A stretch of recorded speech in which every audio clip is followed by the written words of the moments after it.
Leksimizi devamlaştırmamız hürmetli vatandaşım yeni mavzu. Soğudu uruşı yani örülüşü mümkün. Çünkü iktisadı aman turu vatamda. Mavzula haber 8. ayının 2. gün Vanvitor betedi ilan kılındı. Haber. Bundak başlandı. Soğudu uruşı yani ciddiyelişi doğru. 8. ayının 1. günü Prezident Trump, Suudi vekili Leitzer'nin 200 milyar dollarlık Cungo tuvarmallık 25%'in bacı koyuşunu talep kıldı. Bu talep evvelce karlıgan 10%'in eşip gitti. Nemişke 25%'e kötürüldü. Suudi vekili Leitzer'nin bayanatından karaganda Baz koyuş şunun için 10%'in 25%'e kötürüldü ki çünkü Cungo münasebetli kılıklarını Amerika'nın talebi boyunca özgertmedi. Belki Amerika 34 milyar dolarlık Cungo tuvarlarına baz koyuşunu yolu koyganda Cungo karşı tedbir kollanıp şundak ölçemde Amerika tuvarlarına baz koyuşunu yolu koydu. Təhlilçilər mündəq hesapladı. Amerika'nın bu arkasının arkasındaki mentıqa şu idi ki, Amerika'nın talepleri Cungo tarafından kandırılmaganda, qattiq vasıla arqılıq Cungo'ga besim işletip, Cungo'nu murassa qilishqa mecburlamoqchi bo'ldi. Prezident Trump bundan burun Cungo'dan import qilingan 500 milyardlık tuvarmallığı baz koyuşqa tayyorlanib qo'ydim degan edi. Amerika matbuoti tahlil qilib mundaq ko'rsatdi.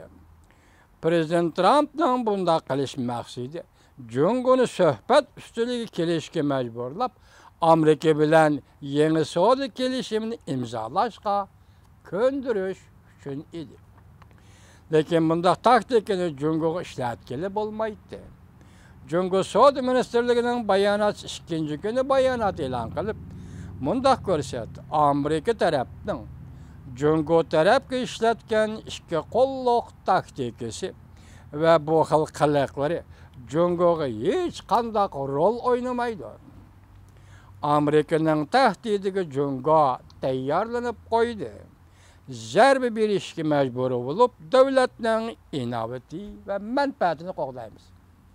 Demek bu yerdeki her bir ibarıga dikkat kılın. Hem cümle demez. Lekin bütün bir makale leksiya içinde bir iki cümle oturuğa çıkıdı. Şuna dikkat kılın vatandaş. Ben baştan ahir leksiya sözlegendim. Anına dikkat kılın, anına dikkat kılın dedim. Hazır siz dikkat kılıngan nokta biri üstelik ilişki mecburlaş.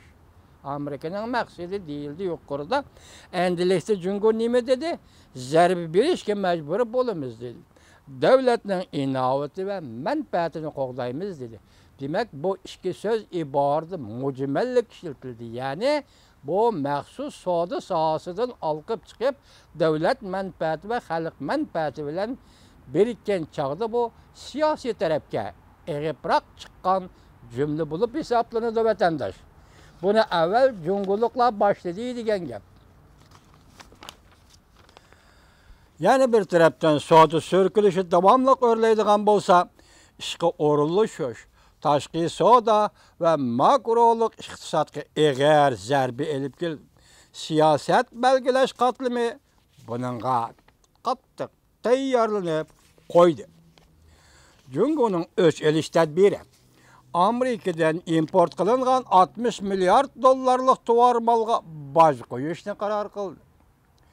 Mavzulu haber 8. ayının 3. günü Amerika avazının Xitay til programması e'lon qilindi. Endi bu küçük mavzu, küçük haber. Haber mundaq başlandı. Cungo 8. ayının 3. günü Cuma günü Amerikadan import qilingan 60 milyard dollarlık 5000 xil tuvarmalga baj qo'ydiganligini jakarladi. Cungo Maliya Ministerligi axborot e'lon qilib, Cungo taraf Öç elişte karar kıldı. Öç eliş tedbirlerini yolga koyuş Amerika'nın qanday hareket qilishig'a qarab belgilanadi. Demek Amerika qanday hareket qiladi? Çünkü biz şundak öç eliş tedbirlerini yola koyumuz davatıdı bu yerde. Maliye Ministerliği Amerika'nı ayıplap yanımında görsetti. İki tarafdan məsləhət və ortaq tonuşuğu xilaflıq qıldı. Yani iki devlet ortasında məsləhət vardı, ortaq fikir və ortaq tonuş vardı. Amerika bunu xilaflıq qıldı deydi. Amerika Cungo iki taraf soda sörkülüşünü örültüp ettiydi. Bu sebeple mi, bu cinayetli mi Amerika'ya artıvatıdı. Hem de dediği bu ministerlik, yani Cungo'nun ministerliği, Soda ministerliği, Amerika Cungo'nun devlet menfaati ve halkın menfaati ziyan saldı. Biz başta dedik ki, bu demek siyasi tüs algan söz ibare bulup kaldı.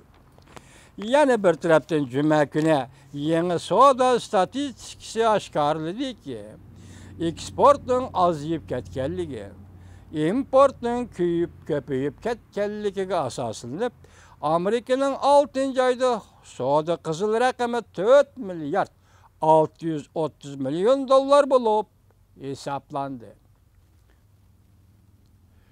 Bir yerim ilişkide kızıl rakam yani ösken boldu. Bir aylık rakam değil mi? Dolar bulup hesaplandı. Bir yerim 6. ayda. Sonra kızıl rakamı 4 milyar 6. ay gelgende muş yıllık olsa gerek 4 milyar ya 4 milyar bir aylık değil mi? Bir aylık. 630 milyon dolar bulup hesaplan. Bir yerim yıl içinde kızıl rakam yani ösken bulup hesaplan. Bunun içinde Cungo payda kılgan kızıl rakam 300 milyar 350 milyon dolar. Bir yıllık kızıl rakam Cungo payda kılgan 300 milyar 350 milyon dolar bulup 5. ayga seliştirgan nöldü. 9% örlügen bol. Hazır Amerika Cungo oturusida soğudu uruş bulup atıdı. Kızıl rakam tüvelleş, pesiyiş, buyak tutulsun yanı örlü atıdı. Yukarı ne mi dedi? 350 milyardan artık kızıl rakamlı bu yıl Cungo payda kıldı deydi. Bu yıl degeni nokul 18. yıl emez, ihtimal 17. yılın keyinki yermedin 18. yılın keyinki yermegiçe bolsa gerek bir yıllık. Cungo payda kılgan kızıl soda rakamı 300 milyar 350 milyon dolar bulup hesaplandı deydi.